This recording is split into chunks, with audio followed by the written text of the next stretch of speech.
This was a recent post in our Facebook group, so I wanted to go over this because I think it's a good question and may help some other sellers. I have this structure for my plus 500 review bestseller. Most sales come from 2 manual campaigns, and I also have promotions and recipes from Merchjar setup. Any ideas of how I could improve my sales? I've seen a 30% drop in April for this design. First, April can be a tough month depending on the category that you're in. It's tough for a lot of different products, especially in the apparel category. Let's first take a look at the structure of the campaign. We have 3 automatic campaigns: a close match, a loose match, and a substitute, which I really like because you can take advantage of placement adjustments better for that. I do that as well on my best-selling products. If you're not getting tons of sales yet, it's fine to combine those into a single campaign and then segment that out later once you have the volume, then it makes sense. Then we have a manual testing campaign with a broad match, exact match, and a product targeting ad group in it, and then a performance campaign with an exact and a product. This structure so far is pretty much what I've shown, really similar to what I still do with an auto campaign, testing campaign, and then a performance to move all your best-selling keywords or best performing keywords and products into it. Then we got a couple other additional campaigns, one targeting the top 20 competitors and one targeting his single biggest competitor is what I'm assuming that is. So first of all, I think this structure is fine how it is. You could keep this and it could perform great. I like that you have the segmentation of the auto campaigns, you have the testing to harvest keywords from those auto campaigns, and then your performance one to funnel all your best performing stuff in to give them more attention, better budgets, higher bids. And I like that you're targeting competitors as well. You can get a lot of sales by targeting other products, but they don't just have to be competitors either. Some additional things you could test with this campaign structure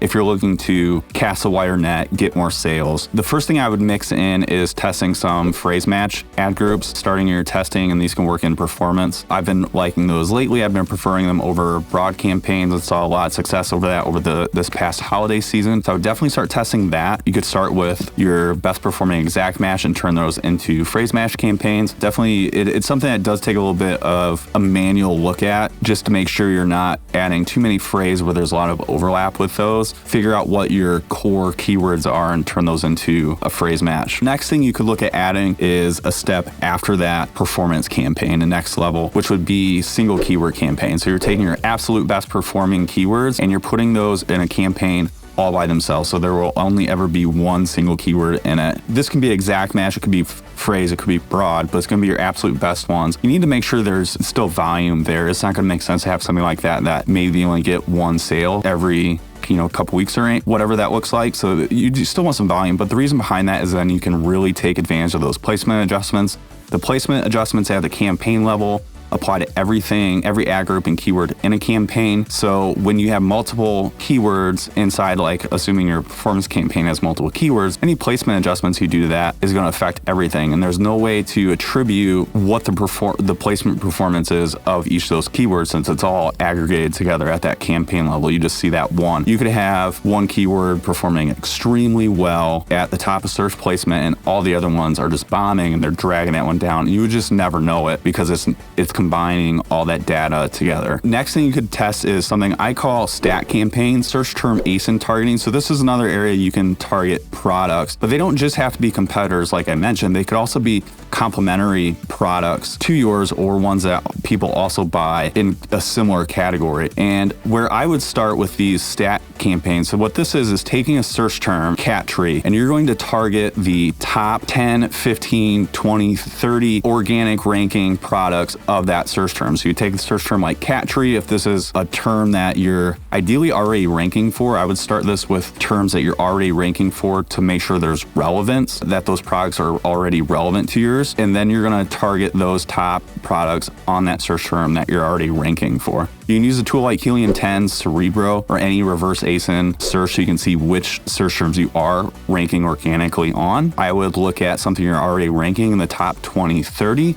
and then take that search term and target those top products for it. And last one you could try out is a brand defense campaign. So this would be where you're targeting your best-selling products with your other products. So on your product detail page, there's going to be all those ads at the bottom of your competitors targeting it. But if you're targeting it with your own products, that's one less ad spot for your competitors to take. So it's a way to sort of block them from that, and you're getting the sales instead. That's going to have more to do with getting sales when it comes to, if you see a drop in sales, so you may want to also reduce wasted spend. Definitely make sure you're looking at your placement adjustments. Take a look at that every once in a while, especially for like the automatic campaigns, your performance campaigns, and your single keyword campaigns. When you start those, make sure you're still, I know you're using Merchjar recipes, which is great that there's that automation where it's going to constantly adjust your bids based on their performance, but still a good idea to go in there periodically just to make a manual adjustment,